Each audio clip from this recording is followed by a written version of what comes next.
레위기 19장입니다. 레위기 19장 32절 말씀입니다. 제가 봉독해 드리겠습니다. 너는 샌머리 앞에서 일어서고 노인의 얼굴을 공경하며 내 하나님을 경외하라. 나는 여호와이니라. 아멘. 우리 유덕수 목사님을 잠깐 소개해 드려야 되겠습니다. 이제 앞으로 우리 유덕수 목사님이 저희 한민교회 실버대학을 담당하시게 되겠습니다. 우리 사역자 회의에서 아주 강력하게 한민교회가 이 노인대학, 실버대학을 한 지가 이만큼 오래됐으니 전문 노인사역 목회자를, 목사님을 좀 모시도록 해주십시오. 그렇게 말씀해 주셨고, 또 여러분들이 그렇게 혼인해 주셨습니다. 그래서 우리 유덕수 목사님이 오시게 됐는데, 우리 유덕수 목사님이 오랫동안 노인사역에 대한 특별한 소명을 가지고 준비해 오셨고, 여러 노인사역 기관에서 이 대전 충남 지역뿐만 아니라 경기 서울 지역까지 강의도 많이 하셨고, 근데 그 전문성만 가지고 제가 우리 유 목사님을 모신 것은 아니고, 이제 제가 유 목사님을 동문이시고 하니까 오랫동안 봐왔습니다. 그런데 개척교회를 근 40년 이렇게 섬겨오시면서 수고 고생 많으셨죠. 개척교회 가기 쉽지가 않습니다. 그런데 놀라운 것은, 어떻게 저렇게 개척교회를 하시면서 고생하시면서 가족들과 함께 하나님을 저렇게 기쁘시게 해드릴 수가 있을까? 그래 제 기억 속에 남아있는 참 개척교회 목사님으로서, 아니 그냥 다 포함해서 어떻게 저렇게 하나님을 기쁘시게 해드릴 수 있을까? 그런데 하나님 아버지를 기쁘게 해드리는 우리 유 목사님을 그냥 버려놓지 않으셨어요. 아들이 하나 있는데 하나님이 효자 아들을 주셨어요. 물론 그 아들은 아버지, 어머니 늘 개척만 하니까 그 어릴 때부터 반주자였거든요. 제가 알아요. 그 어린아이가 친구들하고 같이 놀지도 못하고 예배라는 예배 다 반주해야 됐거든요. 주일날 공부도 못해요. 근데 이 아이가 그냥 자라나가지고요. 마지막에는 서울의대 대학원에서 레지던트 과정을 했어요. 훌륭한 의사 선생님이 됐어요. 아주 그 아들 하나가 딱 어머니 아버지를 책임지니까 제가 너무 부럽죠. 모든 면에서 저보다 나으니까요. 하나님 참 공평하시다. 하나님 아버지 한 분 기쁘게 해드리니까, 아니 아들이 또 아버지를 기쁘게, 어머니를 기쁘게 해드리는 거예요. 그래서 저는 우리 유 목사님이 오셔서, 물론 이 노인사역 전문가로서 실버대학 훌륭하게 잘 교육시키고 그런 것도 있지만은 좀 그 영성을 좀 배웠으면 좋겠어요. 우리가 어느 곳에서 어떤 형편에 처하든지 하늘 아버지를 기쁘시게 해드리면 그 신실하신 하나님이 얼마나 놀라운 방법으로, 그 개척교회 목회자가 무슨 교회 고액 과외를 시켰겠어요? 어떻게 했겠어요? 하나님이 참 공평하신 분이시다. 하나님은 살아계신다. 그걸 좀 느끼시면서 우리 한민교회 실버대학이 은혜 충만한 귀한 기관이 되기를 바랍니다. 지금 우리 강사님 나오셔서 우리 교회의 노인사역 방안에 대해서 말씀해 주실 때 큰 은혜 받으시기 바랍니다. 우리 큰 박수로 강사님을 모시겠습니다. 마이크 하나 준비해 주세요. 별도 마이크가 필요하시다.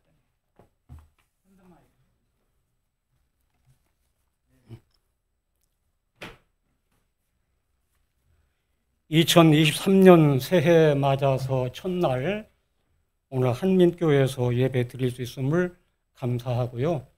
또 우리 성도님들 뵙게 돼서 반갑습니다. 제가 2년 전에 은퇴를 하고 쉬고 있었는데 또 이렇게 노인 사역을 위해서 말씀해 주시고 그래서 노인 사역에 같이 참여할 수 있도록 기회가 주어져서 하나님의 인도하심이다 이렇게 여기면서 하나님께 영광 돌리고요. 또 여러분들과 함께 기도하면서 저를 통해서 이루시기를 원하신 하나님의 인도하심 귀한 열매로 거두어질 수 있기를 바랍니다. 2023년 새해 여러분 가정마다 늘 건강하고 평안한 모든 가족들 되길 바라고요. 또 무엇을 하시든지 잘 되길 바랍니다. 저는 목회를 크게 못해서 참 아까 말씀하신 굉장히 부끄러워요.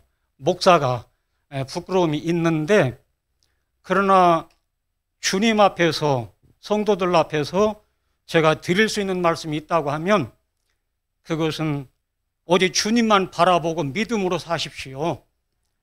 자녀들 책임져 주십니다. 그것은 제가 간증할 수 있어서 화면 좀 바꿔주셔요. 그래서 이제 정말로 우리가 믿음으로 온전하게 사는 것밖에는 없다. 주님 앞에 사실 생계라든지 생활이라든지 어렵잖아요. 그렇지만 주님 앞에 있었죠. 항상 주님 앞에. 그랬더니 그 의대 교육비가 상당히 많잖아요. 학기마다. 지금 생각하면 어떻게 감당했는지 모르겠어요. 그러니까 아들도 근무하면서 누가 물어보더래요. 선생님은 어떻게 해서 여기까지 왔느냐고. 시골에서. 대학은 건양대 의대 나왔는데 1회로 나왔는데 서울대병원 가고 서울대 대학원 이렇게 공부하고 그러니까 어떻게 해서 여기까지 왔느냐 시골에서.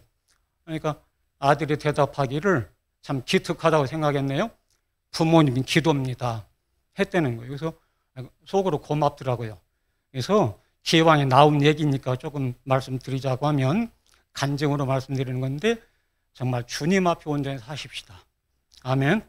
주님 앞에 온전히 살면 주님께서 가족들을 인도해 주시고 책임져 주시는 거 믿습니다. 오늘 레위기 19장 32절 말씀 목사님 봉독해 주셨는데요. 노인 사역을 이렇게 하게끔 이렇게 자리를 깔아 주셨으니까 이제 노인 사역을 위해서 이제 준비를 하고 코로나 때문에 한 3년 쉬었잖아요. 다들 어려웠고 여전히 코로나 문제는 심각하고 재확산될 조짐들이 보이면서 조금 더 조심스러운 면이 있고 저도 3년여 잘 지켰다가 4주 전에 딱 걸렸어요. 걸리고 딱 나니까 괜히 화가 나는 거예요. 이 얘기 나눌 때는 마스크 끼니까 별 문제 없는데 식사할 때 그게 걸리더라고요. 제발 좀 상대방 얘기 안 했으면 좋겠는데 나이 드신 어르신이 얘기를 하는데 듣다가 보니까 그래서 이제 걸린 거죠. 그래서 일주일간 확진 받고 이제 격리를 하게 됐는데 여러분 일주일 혹시 이제 나중이라도 또 이거 모르잖아요. 지금 이제 코로나 같이 가는 시대니까 일주일 격리했다 해서 끝난 게 아니에요. 한 열흘이나 또 한 일주일 더 이렇게 좀 격리를 좀 해주는 게 좋겠어요. 제가 격리 풀렸다고 집사람은 저는 이제 강진에 있었고 집사람 대전에 있었는데 격리 풀렸다고 내려온 거죠. 지금 집사람 걸렸어요 지난주. 그러니까 오늘까지 지금 격리. 그러니까 격리가 풀렸다 해서 끝난 게 아니에요. 한 3개월은 계속 간답니다. 검사하면 양성 나온대요. 어떤 사람 6개월 되고. 그래서 우리가 서로 조심하는 게 좋겠다. 그래서 격리 풀려서도 한 열이나 일주일 더 기다렸다가 만나면 안전할 수 있겠죠. 어쨌든 우리가 건강하게 살아가는 것이 좋겠고요. 어쨌든 이제 오늘 이렇게 노인 사역을 이렇게 하도록 목사님께서 말씀해 주셔서 순종하는 마음으로 주님의 인도하심으로 믿고 오늘 이렇게 한민교회에서 같이 예배를 드리게 됐는데 첫 시간이 이제 재직 세미나로 시간을 좀 주셔서 제가 증거하게 될 주제는 뭐냐면 교회가 노인 사역을 왜 해야 되는지. 이제 한민교회는 노인대학을 지금 해왔다가 한 3년여 좀 쉬고 있잖아요. 코로나 때문에. 다시 시작하려고 하는 입장에서, 상황에서 왜 교회가 노인 사역을 해야 되는지 그에 대해서 이제 말씀 좀 전해 주십시오. 이렇게 이제 말씀 주셔서 오늘 이 말씀을 전하는데, 성경은 분명하게 말하죠. 노인을 저 혼자만 하지 않을 거예요. 주고받고 할 겁니다. 노인을 공경하라고 말씀하셔요. 공격하라가 아니라 공경하라. 노인 사역들을 하다가 보니까 여러 가지 사례들을 많이 보게 되거든요. 그래서 노인을 공경하라는 말씀을 제목으로 삼고 오늘 같이 1시간 정도 갖겠습니다. 은퇴한 목사님이 계셨어요. 한평생 목회하시면서 은퇴하시게 됐는데 쭉 돌이켜보니까 참 고생 참 많이 했어요. 개척하고 목회하고 살아온 세월들 돌아보니까 고생 참 많이 했는데 사모님이 더 고생을 많이 한 것 같아요. 그래서 사모님 위로해주고 좀 쉬는 시간, 오늘 낮 예배 때 위로의 하나님 말씀 들었잖아요. 목사님이 사모님 좀 위로해드리고 힘을 좀 북돋워줘야 되겠다 해서 해외여행을 갔습니다. 간 것이 이제 중국을 갔어요. 여행사 통해서 이제 가이드 따라서 이제 여행을 하는데 서커스를 보게 됐어요. 갖가지 묘기들을 그네도 타고 갖가지 묘기들을 보여주는데 나중에는 코끼리 조련사가 코끼리를 끌고 나와서 묘기를 부려줍니다. 한참 묘기를 보이다가 조련사가 말합니다. 여러분, 이 코끼리는 지금까지 한 번도 눈물을 흘려본 적이 없는데 누구라도 나와서 눈물 흘리게 하면 100불 주겠습니다. 100불 큰 돈이잖아요. 그냥 막 우르르 나와가지고 걷어차기도 하고 꼬집기도 하고 뺨을 때리기도 하고 눈을 쑤셔보기도 하고. 코끼리가 눈물 흘려요? 안 흘려요. 멀쩡한 거예요. 다 지금 해봐도 안 되니까 들어갔단 말이에요. 조련사가 다시 한번 없습니까? 그러니까 목사님이 내가 한번 해볼까요? 하고 일어나서 나갔어요. 코끼리 귀를 살짝 떠들고 뭐라고 한참을 했는데 코끼리가 눈물을 뚝뚝 흘리는 거예요. 어째요? 100불 줘야지요. 조련사가 100불을 뜯기고 나니까 좀 속이 상하죠. 다시 묘기를 몇 가지 더 하다가 본전 생각이 나는 거예요. 여러분, 이 코끼리가 지금까지 한 번도 고개를 흔들어 본 적이 없는데 누구라도 나와서 고개를 흔들게 하면 100불 주겠습니다. 이게 또 우르르 나와서 또 아까처럼 막 걷어차고 몇 사람이 붙잡고 막 모가지를 흔들고 아무래도 끔찍도 않는 거예요. 그냥 다 들어갔어요. 그러니까 조련사가 누구를 봅니까? 목사님을 보고 나와서 안 하실랍니까? 해보죠. 일어나서 코끼리한테 가가지고 귀를 살짝 떠들고서 딱 한마디 한 거예요. 그랬더니 고개를 절레절레 흔드는 거예요. 이 조련사가 궁금한 거 도대체 뭐라고 했길래 눈물을 흘리고 뭐라고 했길래 고개를 이렇게 잡아 흔드는가? 뭐라고 하셨습니까? 내가 별 얘기 안 했어요. 그냥 내가 목사가 돼가지고 목회하면서 얼마나 힘들었던 일들, 굶고 잠 못 자고 금식기도 하며 철야기도 하면서 내 집사람이 고생하고 내 자식들이 고생하고 고생한 얘기했더니 이렇게 눈물 흘리네요. 그럼 고개 흔든 건 딱 한마디 했지. 얘야, 너 나하고 개척할래? 코끼리도 눈물 흘려 개척은 얘기 들으면.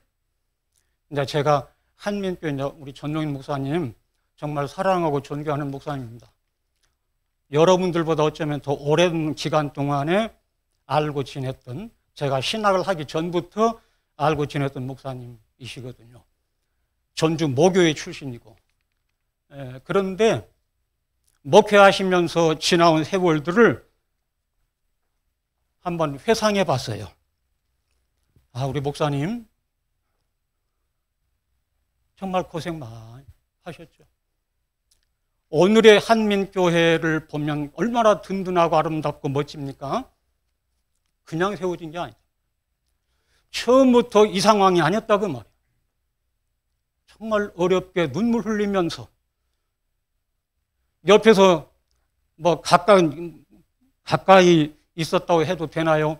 어쨌든 보면서 같이 아파하고 같이 기도하고 힘들면 같이 이렇게 나누고 그러면서 지켜봤는데 오늘 한민교회가 그런 어려운 귀환길에 시절들이 있었다는,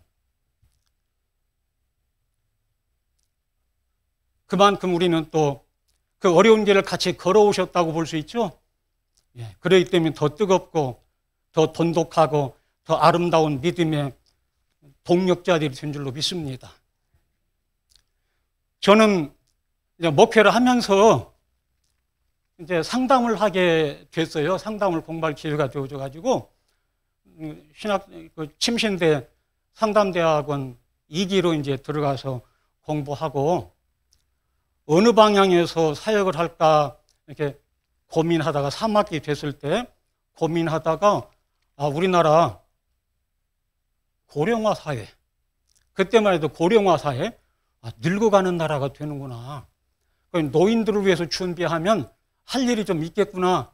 이렇게 이제 생각을 했어요. 목사는 나이 들면 은퇴하게 되는데 은퇴하고 나서도 계속 활동할 수 있는 그런 사역, 노인 사역을 준비하는 게 좋겠구나. 그래서 이제 노인 사역을 같이 해왔죠. 그래서 이제 어르신들을 섬기는 그런 일들을 해왔습니다.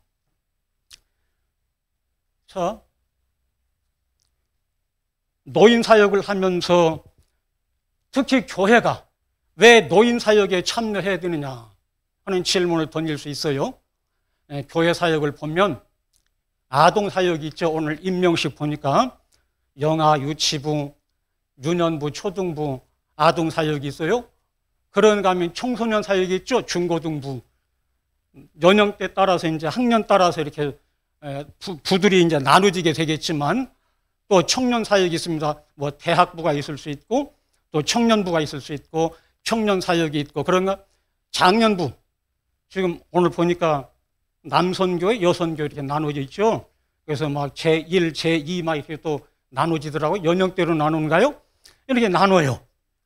그런가 하면 노년 사역이 있는데 오늘 저는 이 노년 사역에 대하여서 말씀드리려고 그래요. 그렇다고 해서 다른 사역과 전혀 관계가 없는 내용은 아니지만 제가 노인에 대해서 자꾸 얘기한다고 그래서 다른 사역하시는 분들이 소외감을 갖지 않기를 바랍니다. 예. 자, 교회에서 노인 사역, 오늘 저는 두 가지 관점에서 말씀드릴 텐데, 왜 해야 되냐? 왜 해야 되냐? 그리고 어떻게 참여해야 되냐? 어떻게 하냐? 교회가 어떻게 참여할 것인가? 이 관점 두 가지로 무엇을 할 것인가는 이제 차차 앞으로 이제 해 나갈 것인 거고요. 예, 두 가지로 이제 오늘 말씀드리려고 해요. 그래서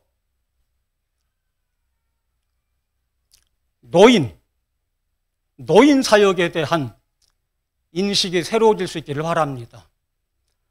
참 제가 늘 사용하는 단어는 노인이라는 단어보다는 어르신이라는 단어를 선호하고 많이 쓰는데 어쨌든 성경에서도 노인으로 번역을 했고 또 노인 하더라도 이해를 해 주시기 바랍니다. 강의나 이렇게 할 때 보면 노인 하면 좀 듣기 싫어하시는 분들이 계셔요. 아까 앞에서 봤지만 뭐 유년, 청소년, 노년 이렇게 말하는데 왜 노인 자꾸 하느냐 이게 듣기 싫어하시는, 그래서 이제 아예 어르신이라는 단어로 이렇게 쓰고 있는데 오늘은 편의상 말씀을 나누는 가운데 있기 때문에 노인이라고 하는 단어를 쓸 테니까 좀 양해를 해 주셔요. 대답 없으신 것이 좀 아닌가요? 예, 양해 좀 해 주세요. 예, 좀 오고 가는 게 있어야 되죠? 예. 자, 그럼 먼저 노인 사역에 대해서 좀 말씀드릴게요. 왜 해야 되는가 하는 것에 대해서. 자, 노인하면 무엇이 연상되는가요? 노인하면 연상되는 것. 예? 좀 더 가까이 가려고 지금 데려왔어요. 예? 예. 대답을 안 하니까. 지목할까요? 한번 보세요. 이러지 않는가? 노인네. 안방 차지하고 중심에 서 있다가 이제 뒷방, 주변 인물로 전락한 뒷방 늙은이, 병약자, 고집쟁이는 좀 좋게 썼어요. 고집불통. 저 늙은이 고집불통, 죽지도 않고, 실제 아들보다 딸이 좀 그렇게 그만큼 친밀감이 있어서 그렇게 말하나요? 그렇게 말하는 것도 들었거든요. 그럼 영어로 no 해놓고 사람인자 썼어요. 뭐예요 저게 지금? 사람도 아니요. 뭔가요? 여기 이제 젊은 분들이 많이 계시니까 뭐 여기 우리 참 감사한 건 그리스도 안에서는 이런 모습도 안 나타나요. 그런데 교회 밖에서 세상 사람들에게서 보는 인식은 편견이 참 많아요. 할머니, 할아버지가 손잡고 가면 저 노인네들 주책이지. 이렇게 왜 주책이 얼마나 아름다운데. 나이 들면 연애도 못해요. 사랑도 못해요. 왜 늙은이 노인네 이렇게 취급하냐고요. 저는 좀 개방이 이렇게 활동해서 그런지 몰라도 독거 어르신들, 혼자 계신 어르신들은 결혼하면 자식들이 싫어할 수 있어요. 재산 문제 때문에. 그러나 정말 건전하게 친구 삼아서 좋은 나눔을 가지세요. 왜요? 건강하게 살기 위해서. 저는 그렇게 권하고 있거든요. 근데 노인네들이 주책이래. 늙어서 할 짓 없어서 이렇게 얘기하는 건 아니죠. 뭐예요?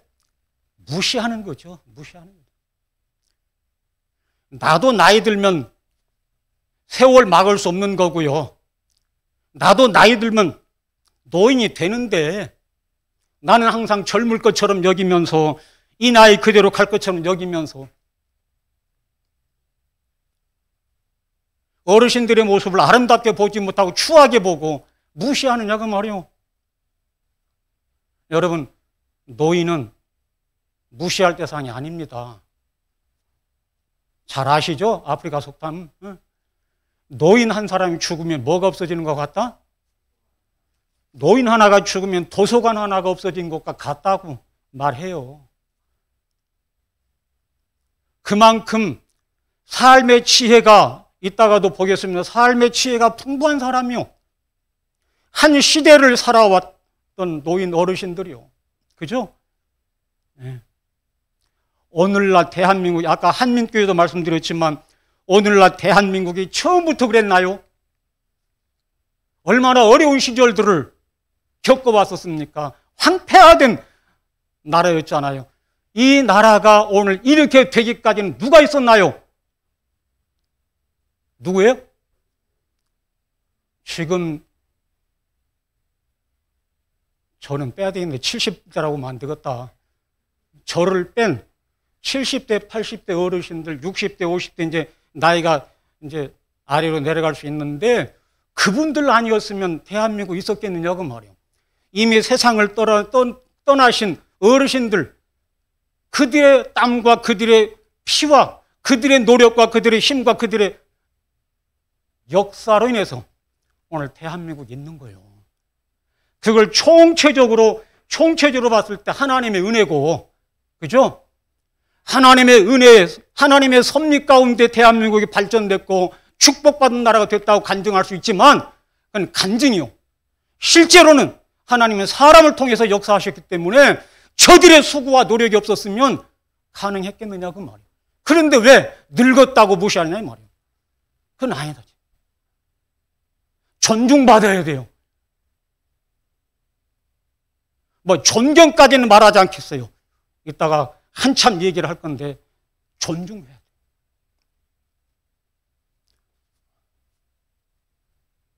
그럼에도 불구하고 존중받아야 될 도서관 하나가 사라진 것 같은 한 사람의 생명인데 노인이 죽으면 그런 것 같다고 했는데, 그럼에도 불구하고 현실적으로 노인 문제가 참 심각해요. 사고로 요약을 하는데 네 가지 어려움이 있어요. 요걸 이제 그림으로 이미지로 담아왔는데, 네 가지: 경제적으로, 신체적으로, 사회적으로, 심리적으로 어려움을 겪습니다. 현실적으로. 여러분, 우리가 겉으로 볼 때는 부유하게 차고 넘치게 이렇게 살아가는 것 같아요. 부족함이 없이 충만하게 살아가는 것 같은데, 그러나 현실 속에 가려진 뒤에 돌아보면 정말 어려움이 커요. 빈곤, 경제적으로, 경제 일선에서 물러나 있잖아요. 경제적으로 어려움이 커요. 빈곤 문제 심각해요. 사실 어르신들이 지금 70대, 80대, 60대 어르신들은 어떨지 모르겠습니다만은 거의 70대, 80대 이상 어르신들 보면 자식이 보험이었어요. 그러지 않았나요? 자식이 보험이었어요. 그래서 자식들만 잘 키우면 그들이 직장을 갖고 돈 잘 벌어서 부모를 잘 섬기고 공경하고 용돈도 좀 두둑하게 주고 이럴 줄 알았어요. 그런데 다 키워서 결혼시키고 떠나는 거 보니까 뒤바뀌어 버렸어요. 자식들 눈치 보면서 살아. 제가 시골에 2년 있었는데 1년에 한 번도 자식들이 안 오는 자식들이 있어요. 전화는 오는지 모르겠어요. 명절이 돼도 안 오는 자식들이 있더라고요. 고생해서 농사 져가지고 키워서 장가 보내고 시집 보내고 그래서 가정을 이루게 하고 잘 살도록 해줬는데 그래요. 경제적으로 많이 어려움을 겪습니다. 물론 정부에서 뭐 연금 있죠. 국민연금도 내가 낸 만큼 타먹는 거고 낸 만큼 타는지 덜 타는지 더 타는지는 모르겠어요만은 국민연금 내가 젊어서 냈던 거 그거 이제 연금으로 타는 거 기초노령연금인가요?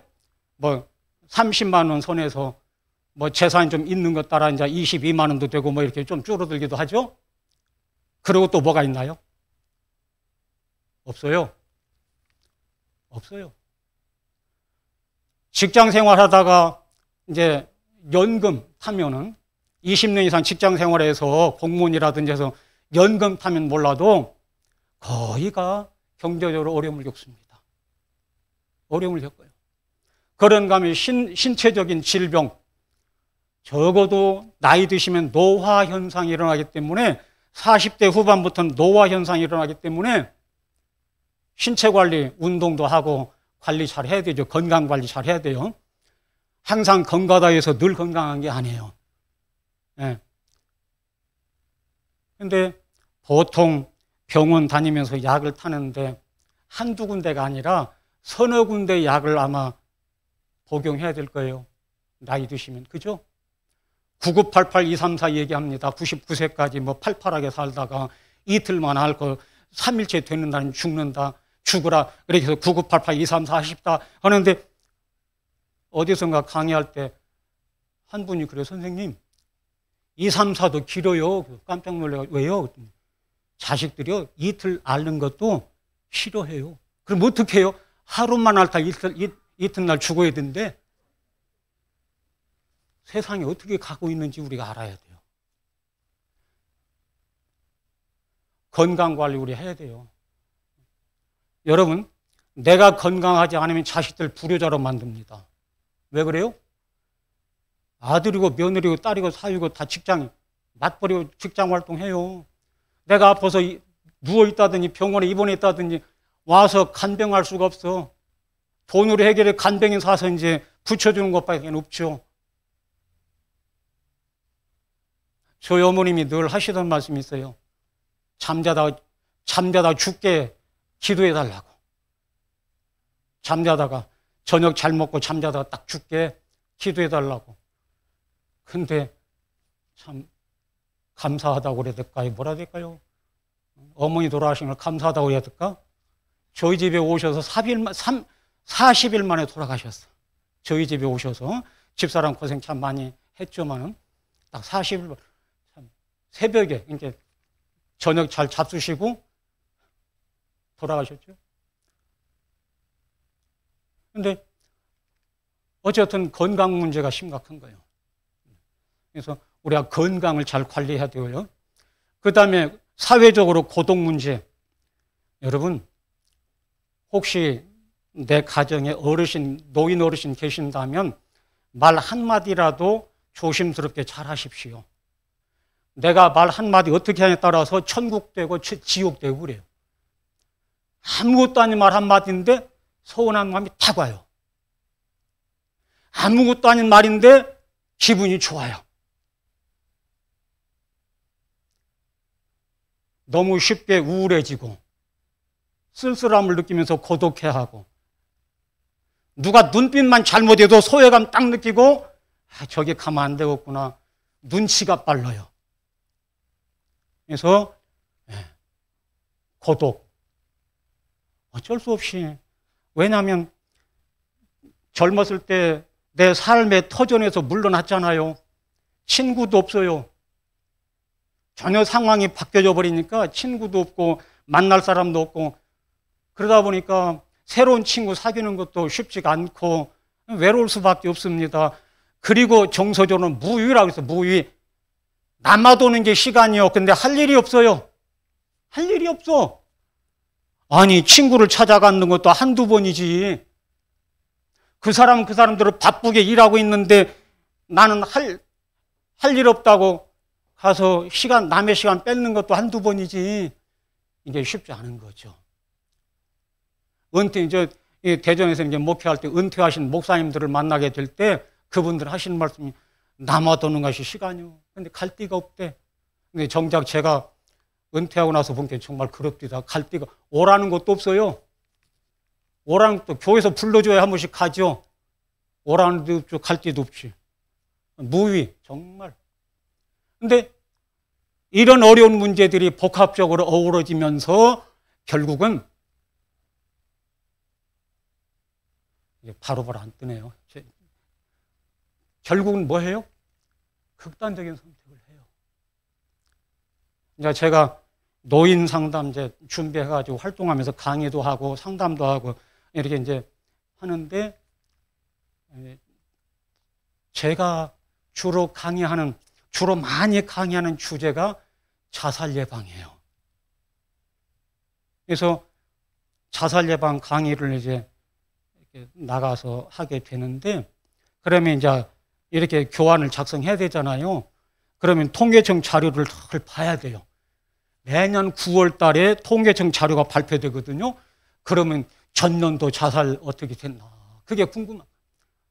조금 올라갔다 내렸다, 올라갔다 내려갔다. 극단적인 선택을.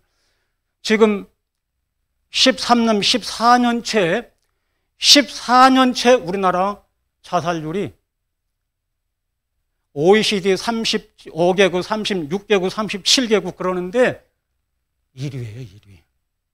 14년 지금 되는 계속적으로 1위. 떨어진 적이 없어요. 이만큼 심각한 거예요. 이 노인 문제가 해결이 안 되는 거예요, 근본적으로. 왜 안 되고 있는지는 또 이따 보겠습니다만은 정말 심각한 사회 문제예요. 심각한 사회 문제. 그래서 이 노인 문제는 사회적인 책임으로만 돌리고 말까? 교회는 아무 책임 없는가? 한번 도전해보자, 그 말이죠. 자, 주민등록 인구 2022년도 작년도네요. 10월 달 통계청 발표 대한민국 총 인구가 몇 명이에요? 네? 5,100만. 우리나라 작년 10월 달 기준으로 5,100만, 5,140만 이렇게 되죠? 5,100만. 근데 유엔이 정하고 우리나라도 유엔 기준을 따라서 노인 기준 65세만 딱 되면 노인이요. 마음은 청춘이라도요. 마음은 청춘이라도 65세가 딱 되면 노인이요. 그래서 기차표 끊으러 가보셔요. 뭐 얼마 할인해 주더라고요. 그 어떤 분 65세 딱 된 날 일부러 기차표를 끊고 여행을 했대. 그랬더니 뭐 몇 프로 그리고 군 같은데 뭐 이런 데 가면 무료로 또 입장케 하고. 오, 대우가 좋아요. 65세에 딱 되면 유엔 기준인데 이제 노인인데, 자 문제는 인구 대비해서요. 인구 대비해서 7% 이상 되면 무슨 사회? 고령화 사회. 고령화. 14% 되면 고령 사회. 20% 이상 되면 초고령 사회. 이렇게 돼요. 그러면 보세요. 65세 이상 고령 추이를 좀 보자면 좀 적어서 잘 안 보이겠네요. 그렇죠?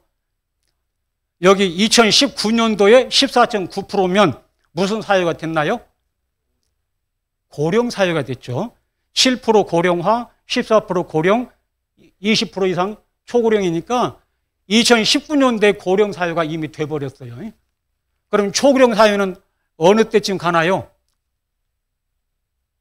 33.9% 2040년 이때 가면 초고령 사회가 된다는 얘기죠. 자, 그러면 이제 아래 도표는 뭐냐면, 자, 참 이게 참 심각하다는 게 뭐냐면 보세요. 요거보다는 요걸 좀 볼게요. 고령 인구 비중 도달 소요 연수. 고령화에서 고령 사회로 몇 년 걸렸는가? 또 고령 사회에서 초고령 사회에 몇 년 걸렸는가? 지금 그거 얘기하는 건데, 보셔요. 일본 같은 경우는 25년 걸렸어요. 고령화에서 고령 25년 걸렸고, 캐나다는 65년. 또 이렇게 보면 이탈리아는 61년, 호주는 73년, 여기 프랑스 같은 경우는 115년 걸렸어요. 미국은 72년 걸리고. 그냥 긴 고령화에서 고령사회 가는데 긴 시간들이 걸렸는데 우리나라 몇 년 걸렸어요? 18년밖에 안 걸렸다. 자, 그러면 고령사회에서 초고령사회로 가는데 보셔요. 다른 나라들은 10년, 14년, 15년, 19년, 21년, 30년, 36년, 막 53년 이렇게 걸려서 고령에서 초고령 갔는데 우리나라는 몇 년? 7년 만에 된다니, 7년 만에. 이게 무슨 얘기냐면요. 준비가 노인들을 위한 국가적인 어떤 정책, 지자체에서 어떤 정책을 마련하기도 전에 빠른 속도로 늙어간다는 얘기예요. 그러니까 노인들에 대한 대책이 없는 거예요, 지금. 예산도 이렇게 주어지지 않고. 보세요. 정부가 들어설 때마다 나라 예산을 깎으려고 다른 일 할 때 옛날에 뭐 4대 강 뭐 무슨 사업할 때도 보면 무슨 예산부터 깎아요? 복지 예산, 노인 예산부터 깎아버려. 이런 식이에요. 그러니까 노인들은 이렇게 빠른 속도로 늙어가는데 노인들을 대한 대책은 미흡하다 그 말이죠. 정말 빠른 속도로 늙어가는. 자, 거기다가 또 보셔요. 연간 출생 추이라고 됐는데 출생아, 빨간 선은 출생하고 까만 선은 사망 인구입니다. 사망한 사람. 그러면 보셔요. 2015년도에는 출생아가 43만이었고 사망자는 27만 명이었어요. 그런데 어디에서 같아집니까? 몇 년도에? 2019년도에는 출생아와 사망자가 비슷해. 그러면서 이제 거꾸로 태어난 사람은 줄어들고 사망자는 늘어가요. 자, 이러면 어떻게 될까요? 인구 구조는. 인구 절벽 시대를 맞게 되는 거예요. 저도 참 할 말이 없어요. 저도 딸을 하나 있는 건 딸은 결혼해서 또 아들만 딱 하나 낳아놓고 말았고, 아들 놈은 자랑할 수가 없어요. 저는 자랑해서도 안 되지만 푼수지. 근데 결혼을 안 했어. 안 한대. 혼자 사는 게 좋대요. 그러니까 할 말이 없어요. 저도 이 문제, 이런 문제들을 안고 있는데도 할 말이 없는 거예요. 저도. 자, 인구 절벽 시대요. 자, 거기다 이거 한번 보셔요. 아래는 생산 연령 인구예요. 생산 연령 인구라고 하면 뭐 20대부터 50대까지로 봐야 될까요? 그러니까 직업을 갖고 수입을 하는 연령층이에요. 위에는 노인 인구예요. 자, 그러면 보셔요. 1960년도에 젊은 층 생산 연령 인구가 100명이 노인 인구 몇 명 부양했어요? 5명 부양했어요. 별 어려움이 없죠. 젊은 사람들 100명이 노인 5명 부양하는 건 별 문제가 없어. 근데 2020년도는 100명이 몇 명이요? 22명이나 늘어났어. 22명을 부양해야 돼요. 그만큼 버겁겠죠. 근데 50년 뒤에 2070년도 가면 100명이 생산 연령 인구 100명이 몇 명을 부양해야 돼요? 101명이요. 이렇게 돼요. 우리가 이런 것에 대해서 문제의식을 갖지 않으면 정말 우리가 대한민국 나라가 없어질 수도 있다고 말도 하잖아요. 네.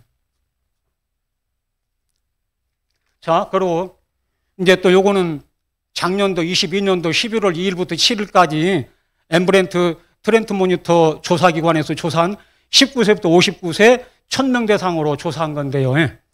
보셔요. 부모에 대한 경제적 지원 필요성, 어떤 의식을, 젊은 사람들이 노인들에 대해서 부모에 대해서 어떤 의식을 갖고 있는지 한번 보셔요. 부모가 소득이 없다면 부모에게 매달 일정 금액의 경제적 지원을 해야 된다. 동의, 예스 70%. 부모에게 소득이 없으면 자식들이 경제적 지원을 해주는 게 맞아. 그런 의식들을 다 갖고 있어요. 있어요. 그런데 정작 자녀가 소득이 있다면, 소득이 있어. 자녀가 소득이 있다면 부모에게 매달 일정 금액의 경제적 지원을 해야 된다. 찬성하는 게 몇 프로요? 절반으로 뚝 떨어져서 40%. 아니다. 경제적 지원 안 해도 괜찮아. 못하겠다 하는 그게 40%. 41.3, 40.8 이렇게 나와요. 그 다음에 부모는 자녀에게 해준 그간의 경제적 지원, 부모의 도움을 받아서 자식이 자랐고 배웠고 컸으니까 마땅히 부모를 부양해야 된다, 경제적 지원을 해야 된다. 40% 대답. 아니다. 역시 44%. 더 많아? 아니다가 더 많아요? 이런 통계예요. 자, 또 과거 대비 부모 부양 관련 인식 평가를 봅니다. 요즘엔 취업, 결혼 후에도 경제적으로 풍부하기가 어렵다. 맞죠? 경제적으로 어려워 다. 그죠? 젊은 사람들도 아까 노인들 경제 문제 얘기 드렸지만 사실은 다 총체적으로 어려운 거예요. 그래서 경제적으로 어렵다, 풍족하기 어렵다, 88.7, 88%예요. 자, 요즘엔 부모 부양에 대한 인식 자체가 흐려졌다. 부모가 자식이 부모를 부양해야 되는 그런 생각이 흐려졌다. 몇 프로요? 81.9%예요.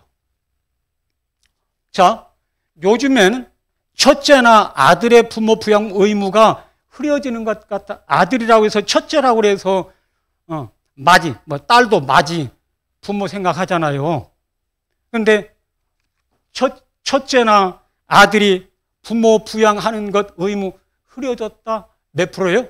81.9% 똑같아요. 자, 요즘엔 부모 부양 의무가 없는 자녀들을 부러워한다. 몇 프로예요? 50.5%가. 이런 인식이에요. 교회 안에서는 우리가 말씀을 통해서 부모를 공경하라, 자식된 도리다 이렇게 배워서 부모 공경하고 있고 참 복된 일입니다. 하나님 은혜입니다. 근데 세상은 이렇게 가고 있다 그 말이에요. 교회가 이걸 알아야 돼요. 사실은 그냥 철벽 같은 성을 쌓아놓고 교회만 그러면은 우리가 할 일이 없어지는 거예요. 자, 그 다음에 또요, 부모 부양 관련 책임 소재. 부모 부양 책임이 누구에게 있느냐? 이거 조사했는데요. 부모 부양 의무를 자녀 개인에게만 전가해서는 안 된다. 몇 프로요? 88.5%예요. 아까 이거 말했죠? 1000명 대상이요. 19세부터 59세 1000명 대상으로 조사한 결과 이래요. 그 다음에 부모 부양 문제는 자녀 개인보다 사회와 개인이 책임져야 된다. 53.2%. 그러니까 요즘 갈수록 추세가 뭐냐면 부모 부양은 자식들이 책임질 게 아니라 정부와 사회단체가 책임져야 된다. 이렇게 의식이 바뀌어가고 있다 이 말이에요. 그래서 이제 어르신들 강의하면 이제 교회가 아니잖아요. 교회 밖에 어르신들이잖아요. 어르신들 정신 차리셔요. 자식들한테 올인하지 마셔요. 나 죽으면, 나 아파서 쓰러지면 누가 먼저 찾아와요? 옆집에 친구가 찾아오지. 자식은 지금 서울에 있는지 미국에 있는지 영국에 있는지 러시아에 있는지 정작 나한테 도움 줄 사람은 친구다 그 말이에요. 이제 그런 생각들을 갖도록 이렇게 생각을 바꿔주고 있거든요. 근데 이미 어르신들도 다 알아요. 세상이 어떻게 돌아가고 있는지. 자, 이제 좀 고령국가에 대한, 고령사회에 대한 정리를 좀 하자면요.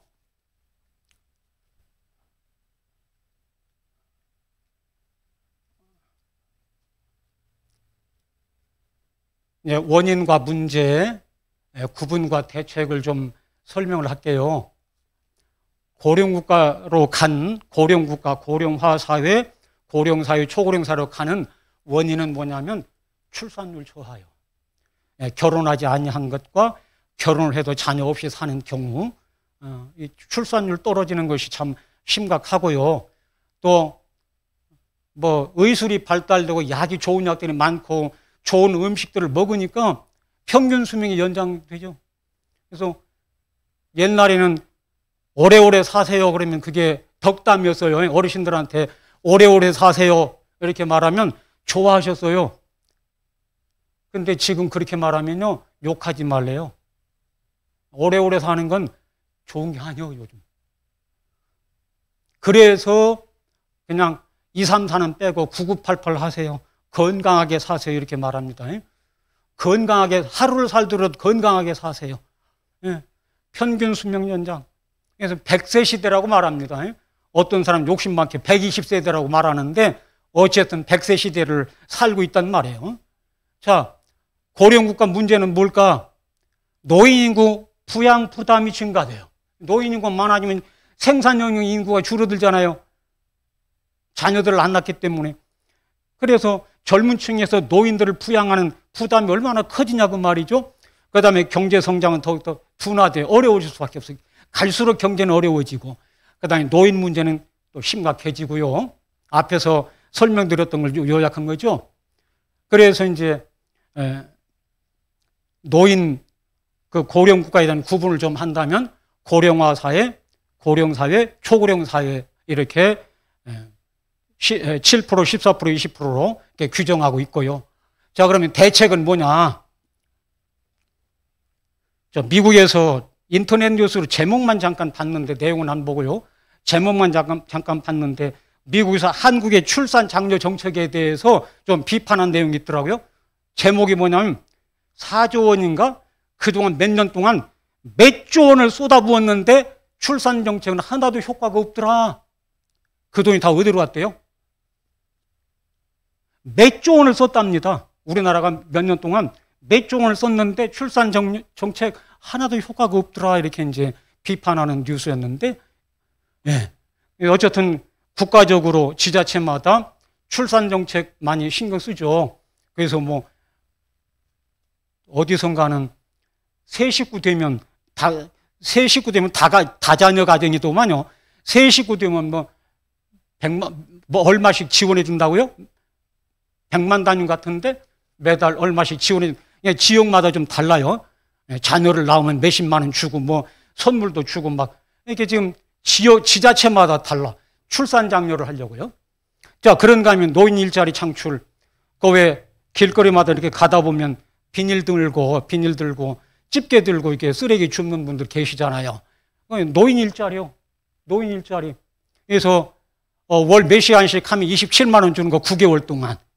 그런가 하면 공공근로 해가지고 지자체마다 공공근로 하면서 9,160원 곱하기 하루 4시간 주 5일 곱하기 이렇게 해서 이제 일당 받는 거고, 이제 가장 최저임금 9,160, 9,600 얼마로 오르더라고요.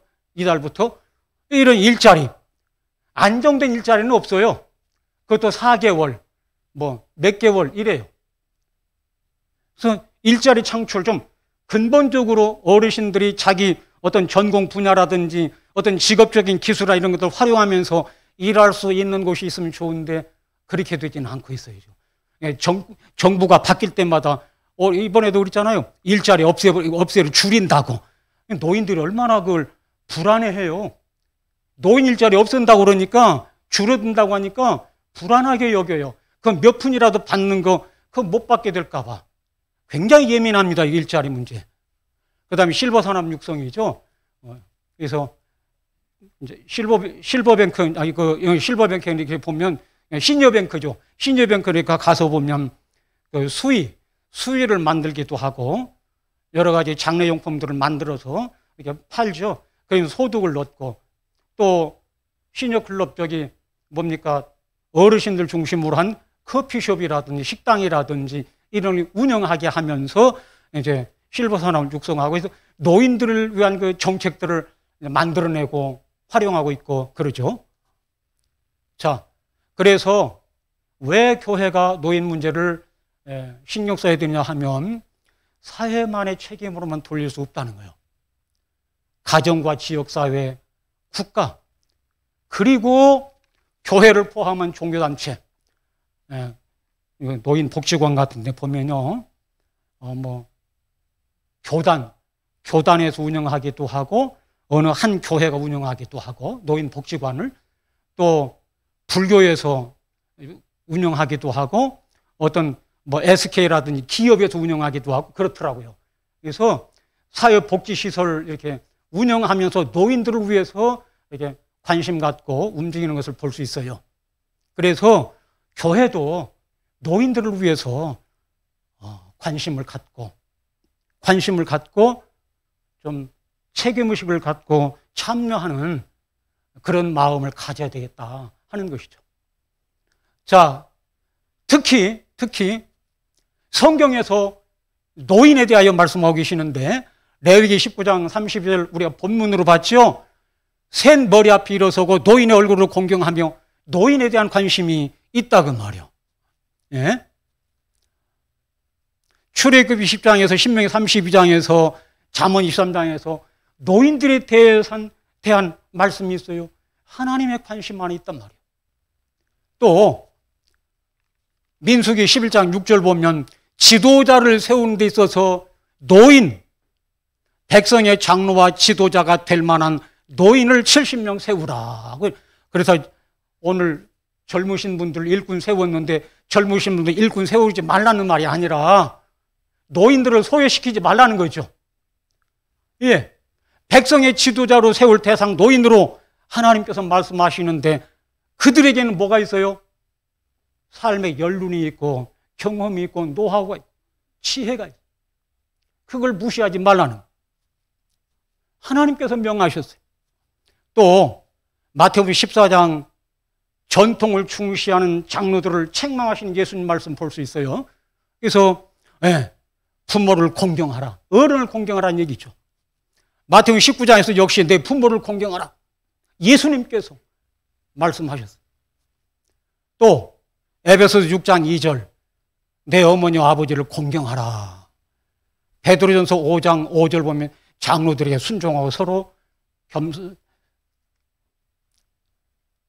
겸손으로 허리를 동이라. 성경의 관심이 노인들이란 성경 관심, 하나님의 관심이 있다고 말이죠. 정리하자면 교회가 노인 사역을 왜 감당해야 되느냐? 노인 문제가 심각해. 그죠? 노인 문제 심각하고 하나님께서 말씀하셔요. 물론 자녀들을 위해서도 말씀하시고 노인들을 위해서도 하나님께서 관심을 갖고 말씀하고 계셔요. 그러니까 우리가 순종하는 마음으로 노인 사역을 위해서, 노인들을 위해서 무언가 사역을 해야 된다, 그 말씀이죠. 그러면 어떻게 할 거냐? 어떻게 할 거냐? 아까 앞에서 보았던 말씀들을 이렇게 쭉 다시 보자고 하면, 일어서고 공경하며 공경하라, 청중하고 경히 여기지 말라, 순종하라, 공경하라, 이렇게 말씀하시네요. 한마디로 부모, 어른, 노인 어쩌란 얘기예요? 공경하고 순종하고 섬기라는 말씀. 섬김의 본을 보이신 예수님을 보자고요. 누가복음 2장에 나오죠. 유년 시절의 예수님, 예수께서 함께 내려가서 나사렛에 이르러 순종하여 받드시더라. 아멘. 아멘. 예수님께서 부모님을, 어르신을 순종하고 받들었단 말은 공경했단 말. 마음을 가다듬어서 빌었다는 말. 마태복음 8장 14절 15절 보면 베드로의 장모가 열병으로 누워있을 때 외면하지 않고 찾아가셔서 고쳐주셨죠. 예수님께서 어른들, 노인들 공경하는 모습을 몸소 보여주신 것을 볼 수 있다고. 그런가 하면 잠언 16장 보면 백발은 영화의 면류가 아니라, 잠언 20장 29절은 젊은 자의 영화는 그의 힘이요 늙은 자의 아름다움은 백발이니라. 이 말씀은 존경을 의미합니다.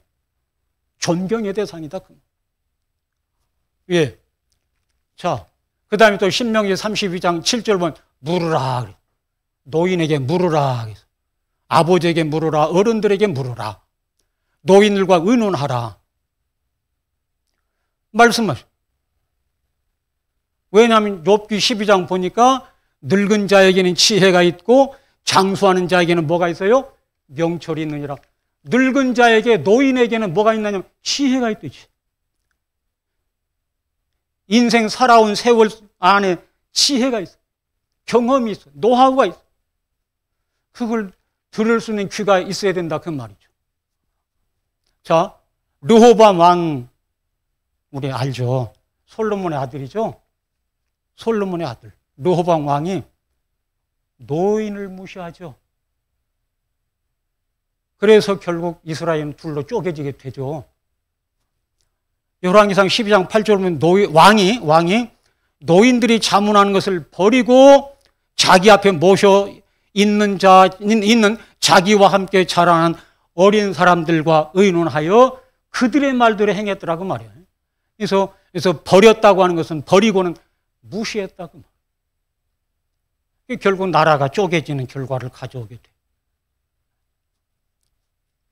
자, 그 다음에 이제 말씀드릴 것이 마태복음 5장에 예수님께서 너희는 세상의 소금이니 너희는 세상의 빛이니 말씀하셔요. 소금과 빛입니다. 순서를 보면 빛과 소금 이렇게 말씀하기도 하는데, 빛은 드러나는, 빛 되신 예수님 내 안에 오셔서 나로 빛 되게 하셨어요. 비치게 하셨어요. 근데 그 전에 먼저 소금이라 말씀하셔요. 이것을 저는 성도의 정체성이라고 말씀. 그리고 세상에서, 사회에서 우리가 어떻게 역할을 해야 되느냐를 말씀하신다고 해석합니다. 우린 세상에서 소금과 빛으로 살아야 돼. 아주 쉽게 소금은 녹아지는 거죠. 빛은 비추는 거죠. 녹아지는 건 싫어. 비치는 것은 좋고. 이름 내는 거 좋아요. 이름 없이 빛 없이 보이지 않는 데서 녹아지는 역할을 하는 것은 싫어요. 손해보는 것 같아. 얼굴 내고 이름 내는 데는 앞서는데. 우리 그런 생각 없나요? 근데 저는 가만히 내 역할 하면서 드러낼 것도 없고 비출 것도 없고 녹아지는 자리에서만 있는데 하나님은 비춰지게 해주시더라고요. 할렐루야. 아멘. 내가 비치려고 하지 않아도 다른 사람들이 춥게 세워줘요. 아까 목사님도 뭐 아들 얘기하는데 저 자랑 안 하고 싶거든요, 사실은. 근데 어떤 목사님, 우리 지방에 어떤 목사님도 그걸로 간증하셨다길래 얼마나 부끄러운지. 저는 사실 부끄러워요. 나는 아무것도 한 것이 없는데. 기도했으면 집사람이 했지 저는 그렇게 못했으니까. 어쨌든 그냥 나는 목사로서 해야 될 일만 한 거예요. 해야 될 일만 한 거예요. 드러낼 것도 없고 나타낼 것도 없고 보일 것도 없고. 근데 주님께서 비치게 해주시더라고요.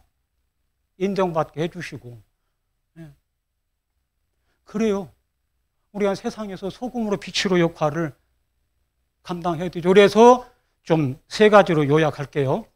어떻게 우리가 사역을 감당할까? 첫 번째는 뭐예요? 공경하라, 존경하라, 순종하라, 물으라 그랬죠? 의논하라. 한마디로 이건 뭐예요? 존중하라. 존중하라.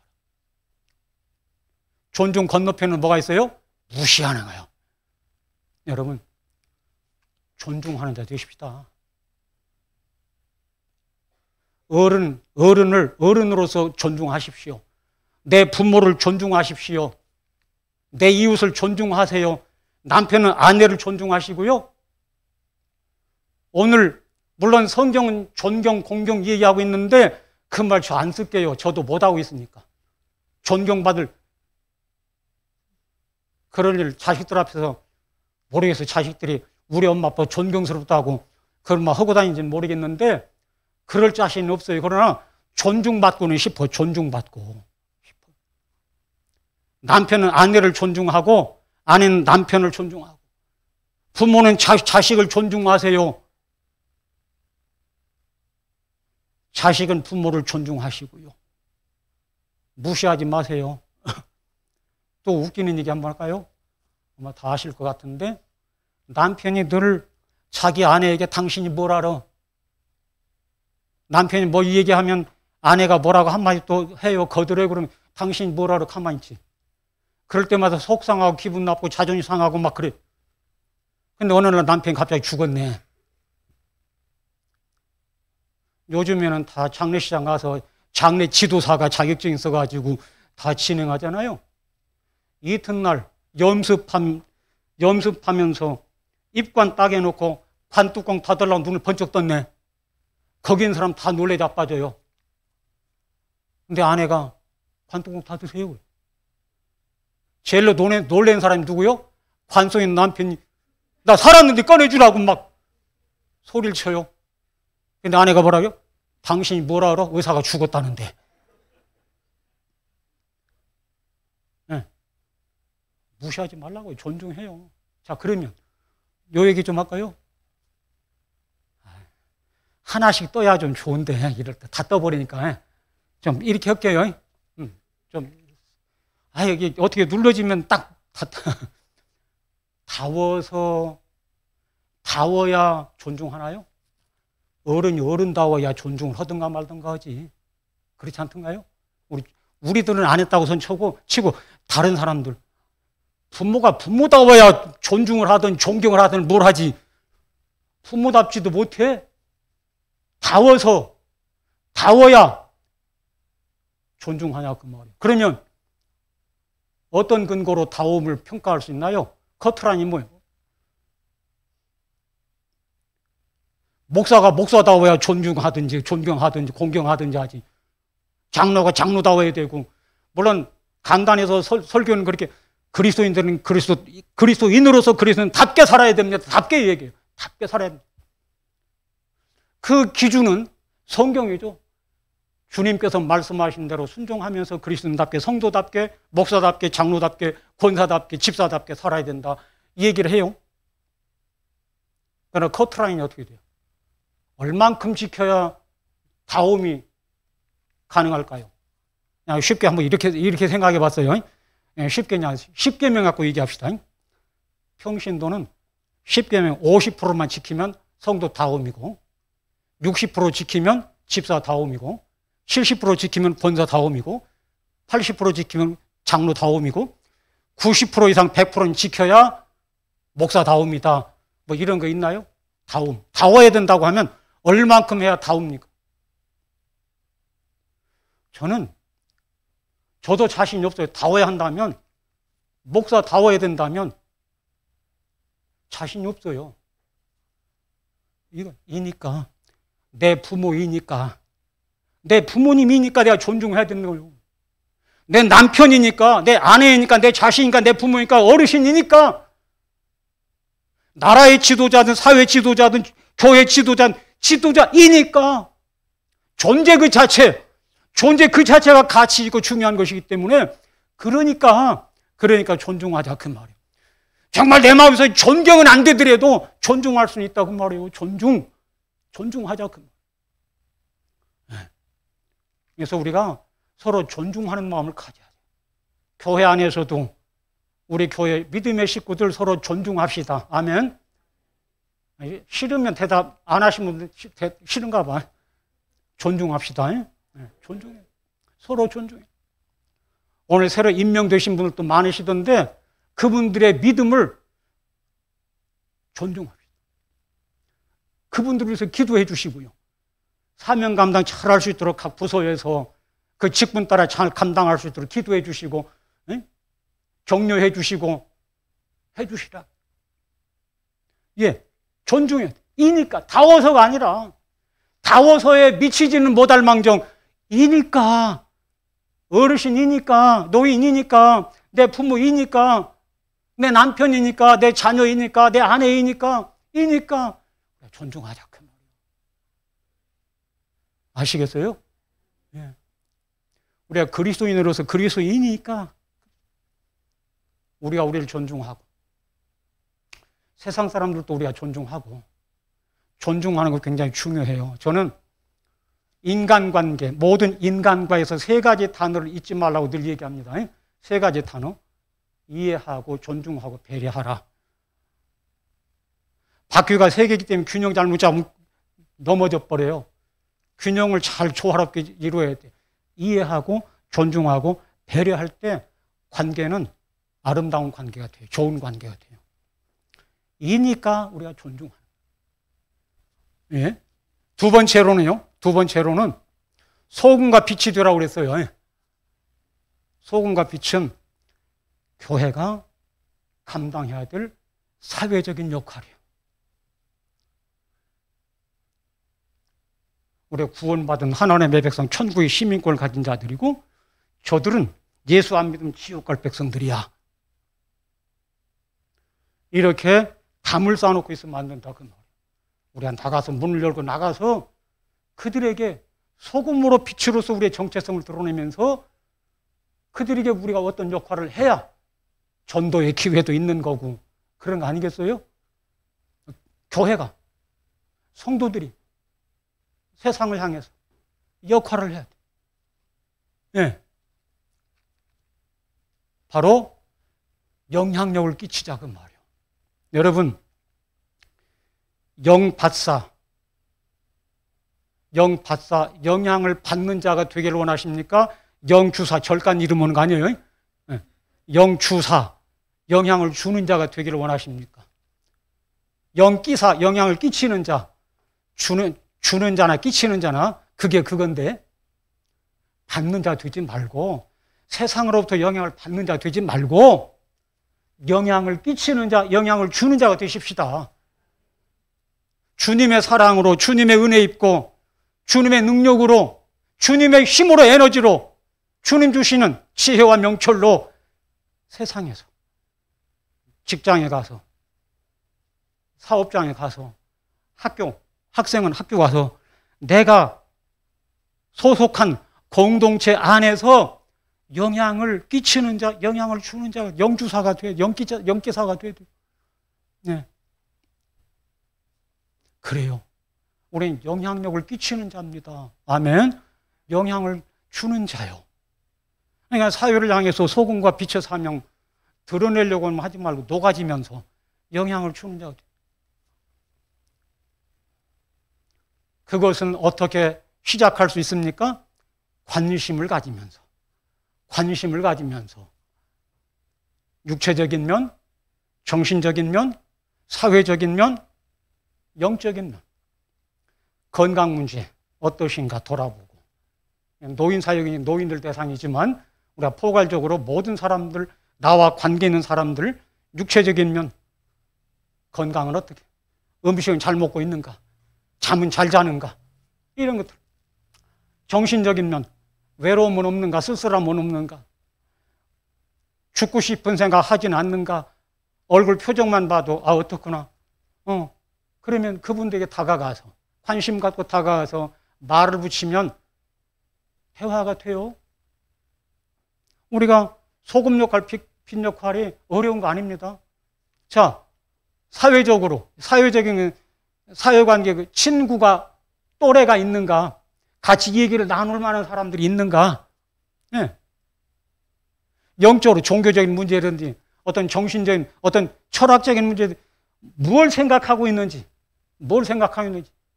이렇게 전반적인 부분에 관심을 갖자 말이에요. 관심. 돌아보자고. 소금과 빛이 되라고 하는, 너희는 세상의 소금이라 빛이라 주님 말씀하신 부분은 이렇게 우리가 해석해 볼 수 있다 그 말이에요. 세상을 향해서 관심을 갖고 돌아보자. 네, 돌아보자. 그 다음에 이제 세 번째가 되겠는데요. 섬김. 투자하고 지원하고 후원하는 거죠. 네, 어떻게? 먼저 기도해야 됩니다. 세상을 위해서 기도해야 돼요. 아멘. 노인들을 위해서, 노인 문제 심각한데 노인들을 위해서, 그냥 모르는 사람들은 그냥 모르니까 못하지만 내가 알고 있는 범주 안에서, 관계되는 사람들 안에서 그들을 위해서 기도하고, 뭐 잘 모르겠으면 이 땅의 모든 백성들을 굽어 살펴보시옵소서. 포괄적인 기도도 가능해요. 기도해야 돼요. 그리스도인이 맨 먼저 할 수 있는 일은 기도입니다. 기도. 그리고 교육이죠. 교육 프로그램들 진행하면서 이제 교육하고. 뭐 아까 식사하면서 인사하는데 레크레이션 이렇게 하시는 집사님도 계신다고 그럽니다. 자, 이래서 이제 같이 참여하면서 그다음에 삶을 나누고 교제하고 나눔.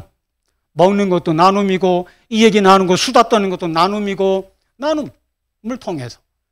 그리고 교회가 재정적으로 후원하면서 경제적 어려움들 참 우리 주변에 어려우신 분들 참 많잖아요.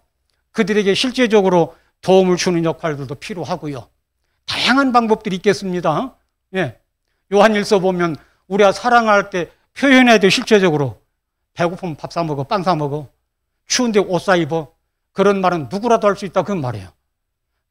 땅 한 조각 사주고, 양말 한 켤이라도 사주고, 장갑 하나라도 사주고, 이런 실제적인 도움을 주는 경제적 후원 지원 필요하다 그 말. 선교 차원, 구제 차원에서 할 수 있는 것이죠. 그래서 교회가 이렇게 내 마음속에서부터 관심을 갖고 다가가고 돌아보고 그러면서 후원하고 참여하는 이런 역할들 우리가 해야 되는데, 보면 노인복지관이라든지 또 시니어클럽이라든지 경로당이라든지, 우리 한민교회에서는 노인대학을 해오셨으니까 이렇게 노인대학이라든지 다양한 그런 시설, 복지시설 속에서 이제 참여할 수 있어요. 결론입니다. 교회의 노인 사역은 그래서 그렇게 해서 먼저 하나님께 영광을 올려드리는 거예요. 먹든지 마시든지 무엇을 하든지 어떻게 하라고요? 하나님의 영광을. 우리가 먹는 것도 잠자는 것도 화장실 가서 힘쓰는 것도 직장에서 일하는 것도 뭐 하는 것 모두가 다 뭘 하든지 결국은 하나님께 영광 돌리는, 아멘, 하나님께 영광 돌리는 결과가 돼. 그리고 우리의 노력과 헌신과 수고를 통해서 삶의 질이 나아지는, 향상되는 그런 결과가 나타나야 될 겁니다. 네. 이것을 위해서 하나님께는 영광이고 베푸는 자나 베품을 받는 자나 모두가 다 함께 삶의 질이 향상되고 기쁨과 평강이 넘치는 결과를 가져오게 된단 말이죠. 그래서 우리는 정말 교회가 물론 다양한 사역들이 있는데 노인 사역에도 관심을 갖고 함께 협력해야 된다. 결론으로 말씀드리면서 감사합니다.